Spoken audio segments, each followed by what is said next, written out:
now for more in studio, as does Major General in the Reserves, Eitan Dangat, former military secretary to 3 Israeli defense ministers and former coordinator of government activities in the Palestinian territories in the IDF, and Yaki Dayan, former Israeli consul in Los Angeles. Gentlemen, thank you so much for being here in studio. Eitan, I'm going to start with you. This targeted hit of a Hamas operative deep inside Lebanon.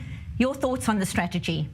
Strategy that has to be started 3 years ago on May 21, when we had a red light that came from Lebanon under launching rockets. Then we find out, unfortunately, that Hamas already has built units or capacity of launching rockets, and it has been waiting too long time, and then we got a hurry, and we started it lately, but we have to cover the bridge and make it as soon as we can more to eliminate those figures. There is a great damage, and it shows both Hezbollah and Hamas. No one of you has a freedom to move in Lebanon with a license that you killed and have a blood of Jewish people in your hands. So what has been done today is it's not a message already, is a way or a part from the Israeli operative activities, military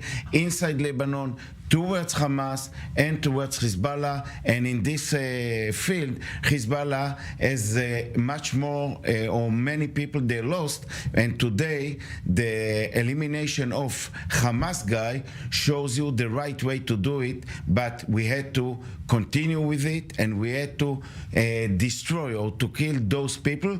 I remind you what Nasrallah warned in his very important speech. He warned Lebanese civilians by using a phone, and he knows what he said.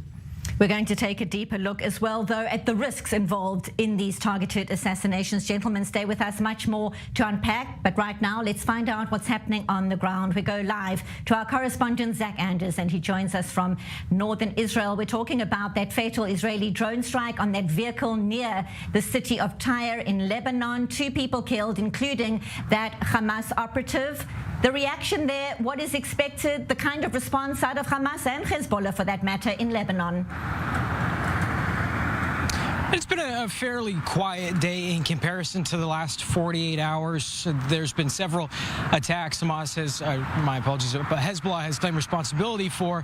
No reports of damage, casualties here in northern Israel, but we're seeing again those strikes in southern Lebanon have been consistent and have been inflicting quite a bit of damage. Not just positions near the border where Hezbollah has been congregating, but also with these targeted strikes that in the last 48 hours have taken place, as was just being discussed in Tyre, and even 60 miles north of the border, near the Syrian border as well. The Hezbollah response, the Hezbollah chatter, some of the things that have been out today in their media channel, of course, is very similar to the same style, tone, and language that we've seen before after previous officials have been killed in targeted strikes. Of course, this is not the first time that's happened. There's been several, both Hamas and Hezbollah officials that have been killed in the field in southern Lebanon. The IDF saying this Hamas official today that was killed, responsible for not just operations inside Lebanon, but some of the international operations behind the Hamas financial and construction, that element of the organization of their terrorist activities. So a significant name on the roster today, but again, this is not the first time we've seen Hamas or Hezbollah officials targeted here, killed in the field by purported airstrikes.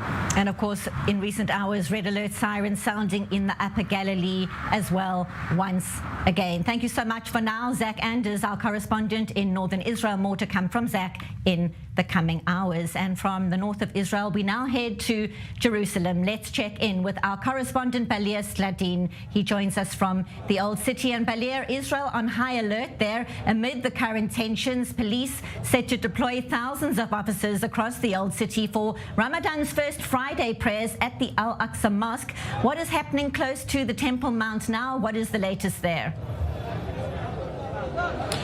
Yeah, so let's take a quick look right away on the situation here at Damascus Gate as people are coming back from Al-Aqsa Mosque from the Temple Mount toward the stairs here, where many people, especially young people, are sitting on the stairs as we can see right now. And this is, of course, on one hand, very delightful to look at it, but also it's concerning for the Israeli forces present here, because any, of course, disturbance that can happen here can lead to clashes and escalation afterward. But the situation in Jerusalem is not only at the Temple Mount. We've seen yesterday that a 13-year-old kid was killed by the Israeli forces, by the border guard that was fatally shot him after he fired fireworks at the security forces. And today, just before we went live, I talked to some sources inside Shafat, the neighborhood where that kid was killed, and they're telling me for now it is still quiet, but we've seen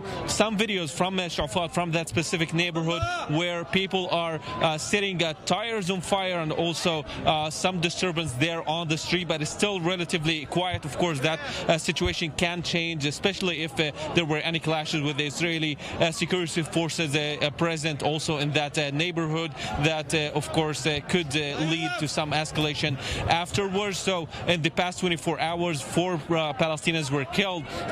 One of them was killed this morning after he wounded 2 soldiers. The others were also killed by Israeli security forces, 2 in the West Bank and 1, that specific kid, in Shafat. Of course, all eyes right now, after all, are on Fridays, specifically on the Friday prayers, the first Friday prayers, specifically during this month of Ramadan. Usually during that time and after the prayers, where hundreds, maybe of thousands of people gather in order to do the prayers on Friday, the specific prayers. Of course, some escalation could be there, especially if there were any clashes with the security forces, if there were any worshippers that just refused to leave the place afterwards, and could there be of course a lot of people present there. The security forces can